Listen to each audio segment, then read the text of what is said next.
Hello friends, welcome to the new session where we are going to learn something new today. Okay, the topic which I will be teaching you today is division. So have you heard this topic before, children? What do you mean by the term division? Dividing something in equal part, which means when I am dividing something into groups and then providing them with same number, right? So it may be possible that sometimes when I divide them, they may be in equal form, they may not be in equal form. Say, for an example, Maria has 8 carrots. Okay, she wanted to divide them to 4 rabbits equally.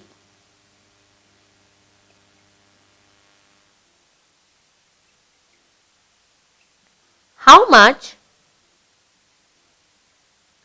will each rabbit get?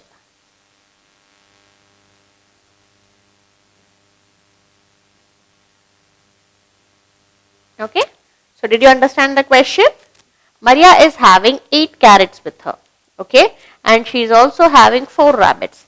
Now, she wanted to divide this 8 carrots into these 4 equally, so that none of them is having more or less.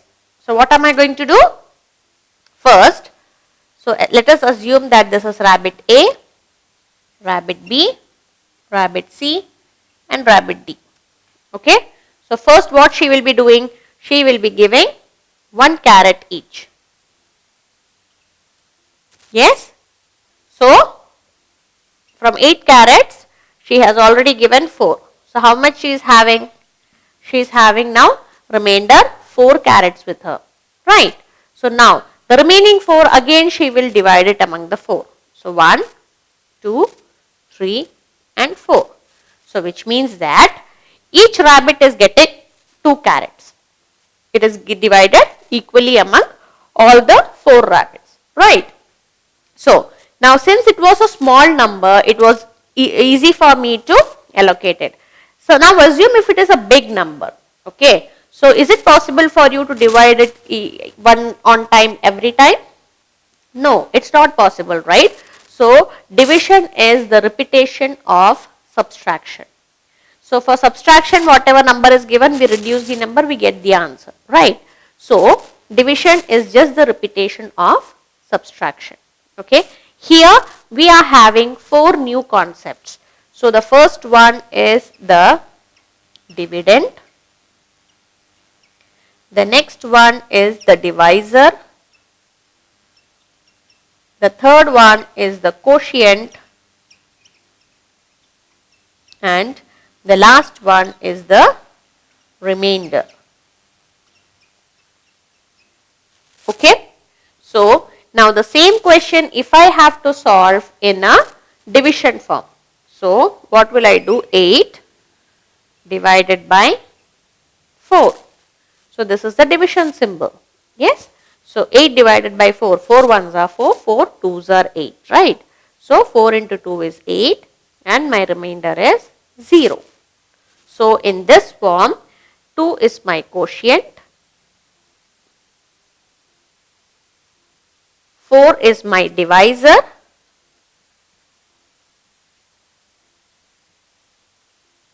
8 is my dividend and 0 is my remainder. Okay. So, this is divided in this form. Whatever answer you divide and you get on top, okay, that is how many groups you can divide that particular question into. So, that answer part is called your quotient.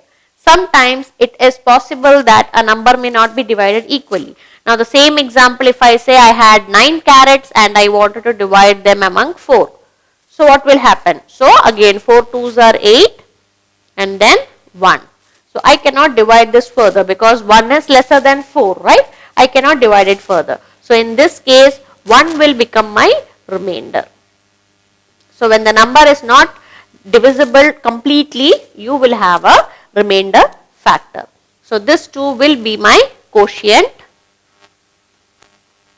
This 9 is my dividend and 4 will be my divisor. Okay. So divisor is something with which we are going to divide. Okay. And dividend is the number which we are going to solve. Okay. So this is my question which is being given, and this number is something with which we will be dividing the number. The answer obtained can be either quotient or quotient and remainder. Okay. So we have an equation to check whether the question which we have solved is correct or not. So what is that equation? The equation is, one second. So you can solve this equation to cross check your answer whether the answer you have achieved is the right one or the wrong one. Okay. The quotient which I will be getting is dividend is equal to divisor into quotient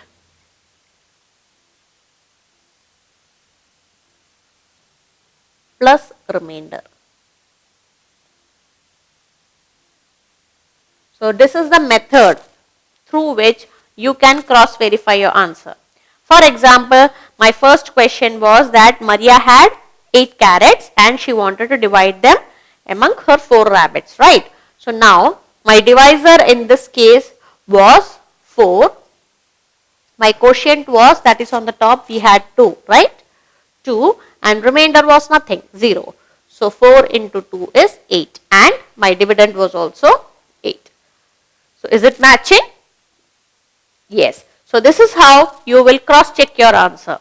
In case if you have a doubt whether your division is right or wrong, you can follow this step and then you can cross verify whether the answer obtained, that is your quotient and the remainder, is correct or not. Clear?